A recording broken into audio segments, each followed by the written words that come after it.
عوض خانه ستا خبرې د مطلب دي عوض خانه ستا خبرې د مطلب دي په چا لږې به پرتې په چا خوږې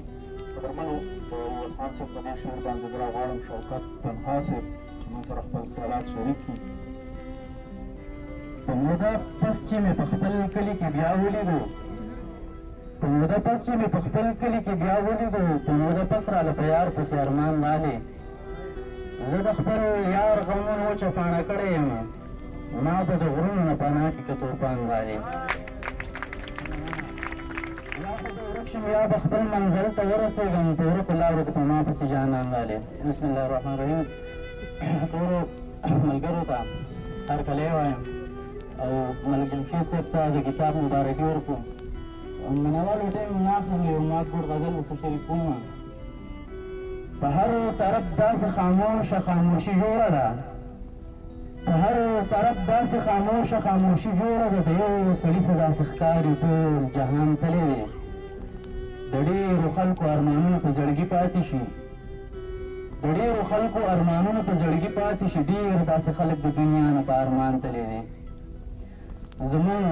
په لارو قافلې د امن چرته راځي زمونږ په لارو قافلې د امن چرته راځي زمونږ په خړو خړو لارو ړوند کاروان تللی دی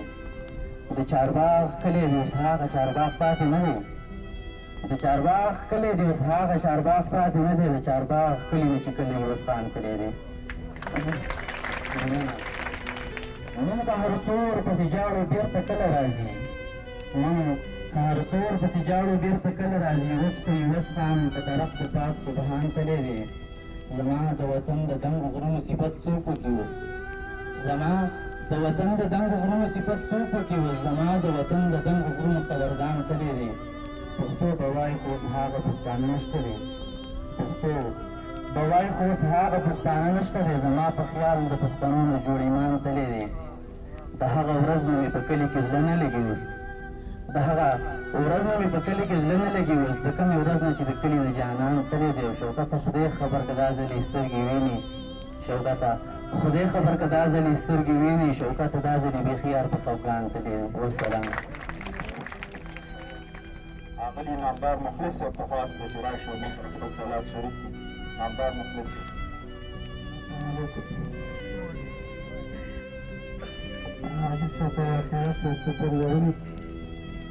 په مزاج کې که فقیر وي وسخانه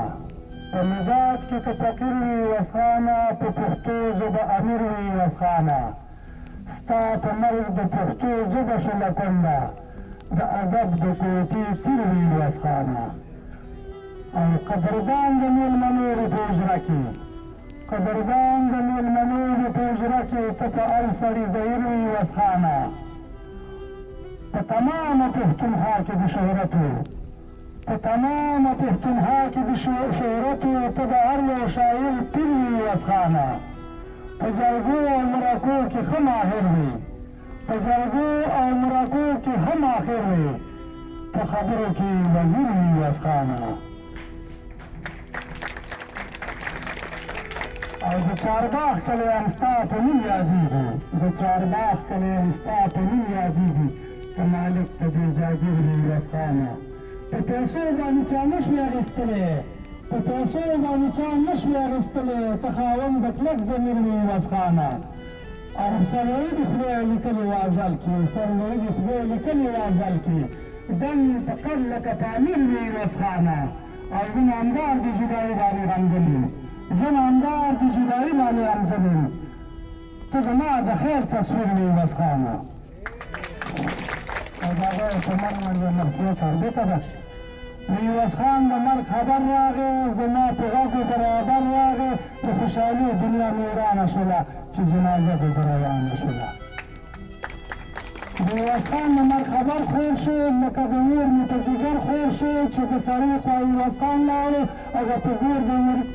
په لور د ګورستان لاړو چارباغ ته ټوله دنیا غونډه شوله د میمن خاوره پکې کونډه شوله په مرګیواړه علمونه جاري سړي خو څه کوي چې جونه جاري په سړخوا د غم لښکر راغی علاقه ټوله پریشانه شوله په سړخوا کې انګولا خوره شوه اتاري او کور کې واویلا خوره شوه پهلوي او قیامت جوړ شو خدایه دا څنګه مصیبت جوړ شو هغه ګلاب شو د غنچې نه هغه ګلاب شو د غنچې نه جدا د مرکزات که د دارچې نه جدا هغه ګلاب د ویرولو نه دی خاورې کېدا د خړولو نه دی اجل په کور یې زورور راغی داسې منظره د الله نشله اجل په کور کې د پرواز وکړو د اجرخ په اواز وکړو راځه چې زه د بېتاري دنیا نه د بېوفا او زنداني دنیا نه راځه چې لاړ شو د عقبا په لورې د خدای په نوم د خدای په حکم د طلاق خدای په حکم د پناه په لورې په زړه دې پاکې ارزوګانې شولې افسوس چې ختمې غصاګانې شولې واپس پنډۍ نه مرور راغی رابطه یې ختمه د دنیا نه شوله واپس پنډۍ نه ځي د کور په لورې کفن کې پټ ورځي د کور کفن کې پټ ورځي د ګور په لورې کلي په کلي اوازه وشوله د سوایت غټه جنازه وشوله له حد ته کوز شو د غمجنو په لاس حاجي صاحب ښخ شو د زامنو په لاس په دې خو وایم چې بختور سړی و حاجي صاحب څومره مخور سړی و او په ادبي دنیا کې غر راغی په غم کې پټه د خفګانه شوله په ادبي دنیا د غم ورځې دي په شاعرانو د ماتم ورځې دي هغه شاعر هغه فنکارو پاتې هغه د دې خاورې سالارو پاتې هغه سپېڅلی یوس خان نشته هغه ماهر د شعر د کار نشته ما دا وخت دي کیسه جوړوي د تاج محمد لمبو قصه جوړوي خدای دې په ما باندې چکر راغی مړی مې وکړه د خفګانه شوله خدای دې په ما باندې مې سر تاویږي هغه صاحب سې مې نظر تاویږي هغه د ملک صفتي و خلکه لال او ګوهر قیمتي و خلکه بیا به د ده په شان پېزوان نامشي بیا به چارباغ ته یوس خان نامشي هجر یمن ته سورنګار پرېښود د قبر سلی یادګار پرېښود نامدارې خوانه د سنګر راغی او د جدایي خبره ګرانه شوله والسلام